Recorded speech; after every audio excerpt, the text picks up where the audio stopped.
Today we're talking sound design for FPV one-shot or one-take videos. Hey everybody, my name is Lee with Adventure FPV. If you're new to the channel, I do a lot of FPV one-shot or one-take work for clients. And that means I do a lot of work with sound design, whether it be in post-production or while I'm on site. So there are two different ways that I come up with the sounds for my videos. One would be more of a practical way. While I'm on site, I will bring a digital voice recorder and record people. If it's something very specific to the site, I'll have them, record something like saying, hey, welcome to the restaurant or whatever. And then I do a lot of post-production where I add a lot of Foley and sound effects. And the way that I do that is I use a service called soundstripe.com. Now there are a lot of these services out there that provide music and sound effects. I just happen to use Soundstripe. I've used it for years for all the music in my videos and sound effects, and I've been very, very happy with it. If you are interested in using Soundstripe, I will have an affiliate link down in the description. I will get a small commission, but it doesn't cost you anything. All right, so the video we're gonna take a look at today is one that I did for a brewery. Now, this isn't my favorite video. There was some lighting challenges. They also weren't interested in doing much scripting, which I personally love to script the entire video. They just wanted to keep it simple. So I'm just throwing that out there. It is a short video, so it's gonna be perfect to explain this to you guys, to show the workflow on the audio so it's not too long and overbearing. So let's start off by taking a listen and a look at the video to see what it sounds like without any music. This is just kind of the sound effects that I have added. I'm gonna show you how I got there in just a minute. Let's take a look.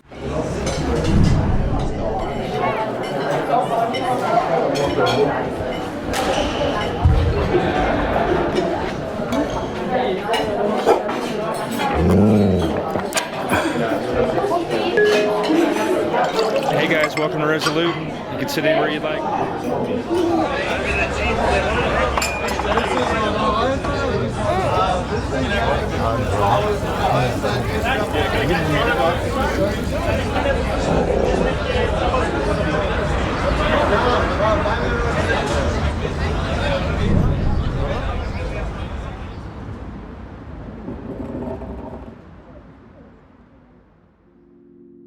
So as you can tell, there was a lot of different sounds going on. Now, this sounds even better once you add the music. It kind of blends everything together and glues it together. But let's go ahead and take a look at the workflow and see what it takes to get here. Okay, so let's jump right into this sound design, guys. I use soundstripe.com. It is a paid service. If you are interested in this, there is an affiliate link in the description. I use almost all of my music and sound effects for my videos from soundstripe.com. So it's really nice because you can just search for something like restaurant, and I can find this clip here. And I can preview it, listen to what it sounds like, and then license it for my project. And we can just drag it right in. So the first thing I'm gonna do is use the blade tool and cut that sound. And what I'll do is turn one of them down and maybe add a low pass filter to it because we want the sound to be different from the outside to the inside. Then we'll add a transition between the two. So it's real nice, quiet outside, and then as we come in, it gets louder. So we'll move on to another effect here. This is just gonna be more of an outdoor sound. I wanna be able to have a little bit of the outdoor nature sound and cars and things like that in the beginning as we start outside. And I'll do the same thing. I will use that blade tool and chop it, and then I will paste the rest of that down toward the outside when we enter the patio area. So I can just go ahead and use the blade tool, slide this over, and as we enter the outside area, or maybe where we start to see cars and things like that, right here maybe as we come out, we'll just move this back. And the key to all of this, guys, is subtlety. If you'll notice, I turn the volume down on all of these clips. I also do some EQ on them to make them match with the music. So yeah, and then I always like to fade the clips in a little bit. You can drag, so it's a nice gradual or a long gradual ramp into that sound. So I'll have it there in the beginning, and then like I said, we'll also have that sound play again toward the end. So another trick to make this sound a little bit more natural is to get a different crowd, a different sound. Since we are going from outside to inside, I still want a crowd noise. Sounds like people are talking, but I'm actually going to use a different crowd altogether to show the difference between the inside noise and the outside noise. I will blend those together with the transition, as you can see there. Turn down the volume on it so it matches real nice in with the rest of the sound. It's not overbearing on top of the music. I like to make all my sound design very, very subtle. So I'm also gonna grab some noises from like the bar. So there's a glass pour noise. We're also gonna throw in maybe some glass clanking, and we're just gonna sprinkle this into places where it seems natural. All right, I'm also gonna grab a cooking sound as we come past the food truck. I found a nice little sizzle sound here. And we're just gonna kind of blend it in. We're just gonna fade in as we get closer to it and fade out as we get further away from it. And right here, we're gonna add a little whoosh sound as we come through the door. I know that's kind of played out, but we're gonna make it very, very subtle, so it just kind of seems natural as you come through the door. All right, now I also found these kind of weird gibberish sounding conversation pieces. I'm gonna kind of sprinkle these in throughout where there's heavy groups of people. We're gonna just kind of put those through, and we're gonna turn them down so they're not really noticeable. We just want them to be background so it sounds more natural. And here we have a dog underneath the table, and he does not look too happy about the drone, so I found a little growl, and the dog pokes his head out and he growls a little bit. All right, now also when you fly in the front door, there is a child sitting at the front door, so I'm gonna go ahead and throw a little sound effect in here so you can hear like a kid as you're coming in the front door. It makes it seem a little more natural. All right, so here also there is a basketball game playing on the TV. I know the TV's a little blown out, but we're gonna throw in some sound effects to show the court so you can kind of hear that in the background. All right, and again, we're gonna play, there's another dog here in the beginning.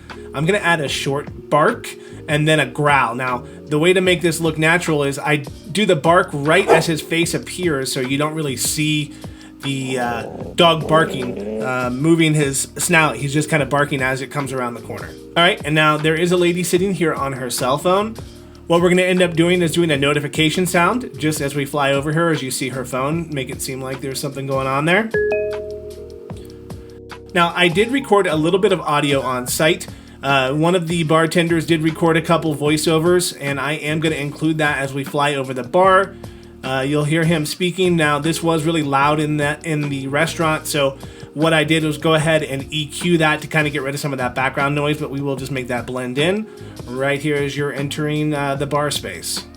So a couple additional things that I didn't really talk about so far. I did end up adding a few additional small sound effects. One thing I do is I combine all of the sound effects together with the music, and I will actually do a compound clip and add an adaptive limiter to it. So it kind of gives an average limit to all of the volume for each sound effect once you're happy with the EQ and the volume of each individual sound. Now, one other thing I didn't mention because I didn't really play the music is I do the same thing with the music as I do with the sound effects for the crowd. Basically, as you're outside, the music will be low with a low pass filter, and as it enters, the low pass filter comes up to kind of make it sound like the music's coming from within the establishment. And the same thing as I fly outside, the music gets lower to represent the speakers that were inside, being quieter. So let's go ahead and dive in and take a look at what the final video ended up looking like.